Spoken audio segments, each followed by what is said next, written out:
अब सभी को जय मसीह की। और आज हम पढ़ेंगे भजन संहिता 51 अध्याय उसकी एक ऐसे पढ़ेंगे। और आज का हमारा टॉपिक है पाप क्षमा के लिए प्रार्थना। तो लिखा है, परमेश्वर अपनी करुणा के अनुसार मुझ पर अनुग्रह कर, अपनी बड़ी दया के अनुसार मेरे अपराधों को मिटा दे। मुझे भली भांति धोकर मेरा अधर्म दूर कर और मेरा पाप छुड़ाकर मुझे शुद्ध कर। हालेलुया। मिलकर प्रार्थना करें। धन्यवाद स्वर्गीय पिता परमेश्वर, प्यार प्रभु जी, आज के वचन आज के कलाम से मेरे पिता हर एक से बातें कर प्रभु।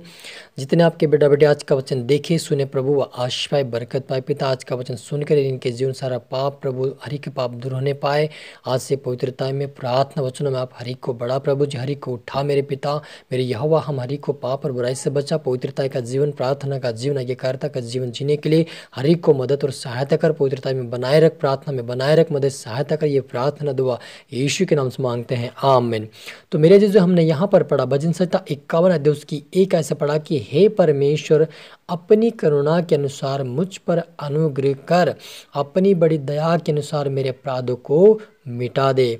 मुझे भली भांति धोकर मेरा अधर्म दूर कर और मेरा पाप छुड़ाकर मुझे शुद्ध कर दे। हालेलुया। मेरे अजीजों, जब दाऊद ये अपने जीवन में प्रार्थना परमेश्वर से करता है और कहता है कि हे परमेश्वर, मुझे तेरी करुणा के अनुसार मुझ पर अनुग्रह करके अपनी दया के अनुसार मेरे अपराधों को मिटा दे और मुझे शुद्ध कर दे।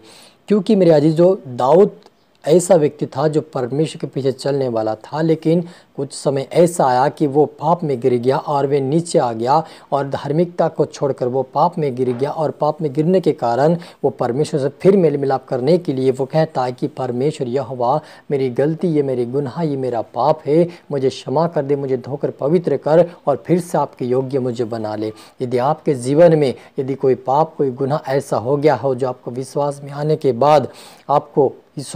बाद आपने पाप छोड़ दिया, लेकिन दोबारा कोई गलती, कोई गुनाह आपके जीवन में भी हुआ हो, तो आज परमेश्वर से आप कहे कि परमेश्वर मेरे पापों को मिटा दे, मुझ पर अनुग्रह कर, तेरी दया के अनुसार, तेरे अनुग्रह के द्वारा मेरे जीवन से पापों को मिटा दे, फिर से मुझे आपके योग्य बना और आपके मार्ग पर चला। आप प्रार्थना करें, परमेश्वर आपको क्षमा करेगा। मेरे अजीजों, यदि आपके जीवन में कोई पाप या कोई गलती या गुनाह है, आप जब तक परमेश्वर से पश्चाताप नहीं करेंगे, जब तक अंगीकार नहीं करेंगे, तब तक परमेश्वर आपको क्षमा नहीं करेगा। क्योंकि जैसे हम अगर किसी व्यक्ति के विरुद्ध में कोई गलती करता है, हम उससे क्षमा मांगते और कहते कि मुझे माफ़ कर दे, तब वो सामने वाला हमें माफ़ करता। उसी प्रकार परमेश्वर से जब तक हम पश्चाताप नहीं करेंगे, उससे माफ़ कर दे नहीं कहेंगे, तब तक वो क्षमा नहीं करेगा। इसलिए आप आज से पश्चाताप अंगीकार करें। परमेश्वर कहे, मुझे धोकर पवित्र शुद्ध कर और तेरा अनुग्रह मुझ पर बनाए रख। बोल, परमेश्वर आपको आशीष देगा। और कहता है, मैंने केवल तेरे ही विरुद्ध पाप किया और जो तेरे दृष्टि में बुरा था वही किया है, ताकि तू बोलने में धर्मी है, न्याय करने में तू निष्कलंक ठहरे। देख, मैं अधर्म के साथ उत्पन्न हुआ और पाप के साथ अपनी माता के गर्भ में पड़ा।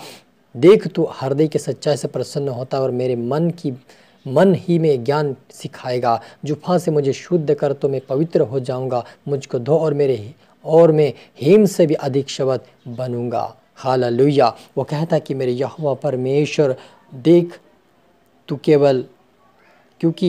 तू केवल धर्मी व्यक्ति के ऊपर दया करता है और धर्म से न्याय करता है, लेकिन मुझ पर अनुग्रह, क्योंकि मैं तेरे ही विरुद्ध पाप किया है, मैं तेरे ही विरुद्ध मैंने गुनाह किया है और तू न्याय करने में निष्कलंक परमेश्वर है और तू धर्मी है, लेकिन मुझे भी क्या कर, क्षमा कर दे। और अपने कहता है कि मुझे सच्चाई के हृदय के साथ तू प्रसन्न होता है और मैंने आपके विरुद्ध में पाप और गुनाह किया है, लेकिन फिर भी जुफा से मुझे शुद्ध कर तो मैं पवित्र हो जाऊंगा और मुझे धो और मैं हिम से अधिक शब्द बनूंगा। मुझे हर्ष और आनंद की बातें सुना, जिससे जो हड्डियाँ तूने तो डाली है वो मगन हो जाए। मेरे अजीजों, जिस समय दाऊद के जन्म में जब पाप आया, तब उसकी हड्डी हड्डी में भी दर्द पेन हुआ, क्योंकि वो परमेश्वर के अनुग्रह से दूर हो गया था। और कहता है वो कि मेरे हड्डियों को मजबूत कर दे, मुझे मजबूत कर दे, मुझे मेरे अपराधों को क्षमा कर दे, मुझे आशीषित कर दे, ताकि मैं पवित्र हो जाऊँ और तेरे मार्ग में फिर चलूँ और मैं तेरा धन्यवाद देने वाला बन जाऊँ। सचमुच मेरे अजीजों, जब यदि हमारे जीवन में कोई अपराध, कोई गुनाह हो जाए, तो परमेश्वर से ज़रूर प्रार्थना करें,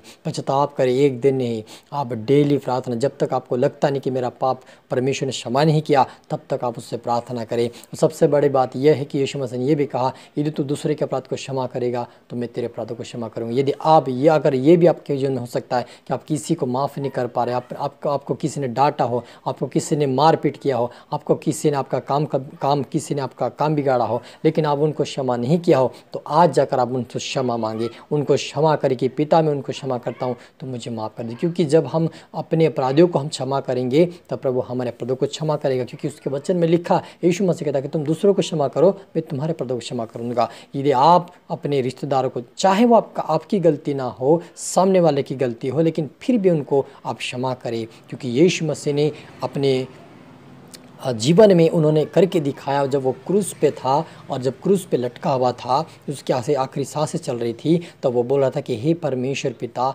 ये नहीं जानते कि ये क्या कर रहे हैं, लेकिन इनको क्षमा कर दे। जब यीशु मसीह ने ये बातें कहा तो परमेश्वर प्रसन्न हुआ और अपने प्राण को उन्होंने त्यागा और परमेश्वर ने उसको अपना लिया। तो आज यहाँ पर मुझे भी एक दूसरे को क्षमा करना है, एक दूसरे से मेल मिलाप रखना है और अपने अपराधों को भी परमेश्वर के सामने रखकर पश्चाताप अंगीकार करे, तब परमेश्वर क्षमा करेगा और अपने गले से लगाएगा और अपने राज्य के अधिकारी भी बनाएगा और उठाएगा। और वो कहता है कि मुझे अपने सामने से निकाल ना दे और अपने पवित्र आत्मा को मुझसे अलग ना कर, अपने के उद्धार का हर से मुझे फिर से दे और उद्धार आत्मा देकर मुझे संभाल। वो कहता है कि मेरे अपने सामने से मुझे मत निकाल और मेरे जीवन में जो आत्मा आपने दिया था वो मुझे फिर से दे दे, ताकि तू मुझे संभाल कर चलाए। मेरा जी, जो इस संसार में चलने के लिए, संसार में बोलने के लिए, संसार में प्रार्थना, विनती और परमेश्वर की पवित्रता में चलने के लिए परमेश्वर की आत्मा की ज़रूरत है। और वो आत्मा तब रहती है जब हम पवित्रता और प्रार्थना का जीवन जीते हैं, तो वो हमारे जीवन में रहती है। लेकिन जब कोई पाप और कोई गुनाह करते हैं, वो छोड़कर चला जाता है। इसलिए दाऊद के जीवन में पवित्र आत्मा का अभिषेक था, वो चला गया और फिर से कहता कि मुझे वो उद्धार का आत्मा दे, ताकि तू मुझे संभाले और मैं तेरे अनुग्रह में चलूँ, तेरी पवित्रता में चलूँ, तेरे नाम को उठाता रहूँ, तेरे अनुग्रह में बना रहूँ। मेरे पिता, मुझे क्षमा कर, मुझे फिर से उद्धार का आत्मा दे, मुझे ब्लेस कर कहता हो। अगर आपके जीवन में ऐसा लगता, आपको खालीपन लगता हो, आपको उदासपन लगता हो, आप प्रभु से प्रार्थना करें और पश्चाताप अंगीकार करते हुए कहे, परमेश्वर पिता फिर से मुझे उद्धार का आत्मा दे, फिर से वो सामर्थ्य का आत्मा दे कि मैं पवित्रता में बढ़कर आपके राज्य की वारिस बनूं। परमेश्वर से कहे, परमेश्वर आपको उठाएगा, ब्लेस करेगा। जैसे उन्होंने दाऊद को परमेश्वर ने फिर से वो उद्धार का आत्मा दिया, फिर से उनको संभाला, आशीष किया, आपको भी करेगा। हालेलुया। आइए मिलकर प्रार्थना करें। धन्यवाद सेनाओं की यहोवा रफ़ा यहोवा शालोम। प्रभु जी, आपने मेरी प्रार्थना सुनी पिता, वचन आपने सुना, और प्रभु इसे आज का वचन, आज का कलाम प्रभु, हर एक जितने आपके बेटा बेटी देखे सुने हैं, वो आशीष पाए, बरकत पाए, इनका जीवन, उनका हृदय बदले प्रभु। इनके जीवन में कोई पाप, कोई गुनाह, कोई गलती प्रभु, इनको तो क्षमा कर, इनको पवित्र शुद्ध कर मेरे पिता। फिर से इनको उद्धार का आत्मा दे, फिर से प्रभु इनको तो संभाल, समझ दे, बुद्धि दे, ज्ञान दे, पंखाड़ में छुपा आपके राज्य के वारिस बना। इनके तो इनके परिवार भी आशीष बरकत पाए, आपके नाम की महिमा करे, बदल सहायता कर। प्रार्थना दो भाई यीशु के नाम से मांगते हैं, आमीन। तो मेरे जो मैं आशा करता हूँ वचन से प्रभाव से बातें किया होगा। अब इसको दोबारा सुने, लाइक करें, शेयर के सब्सक्राइब करता कि प्रभाव को दुगनी आशीष दी। और आप सभी को फिर से मेरी तरफ से गॉड ब्लेस यू ऑल। जय मसीह की। सी यू अगेन।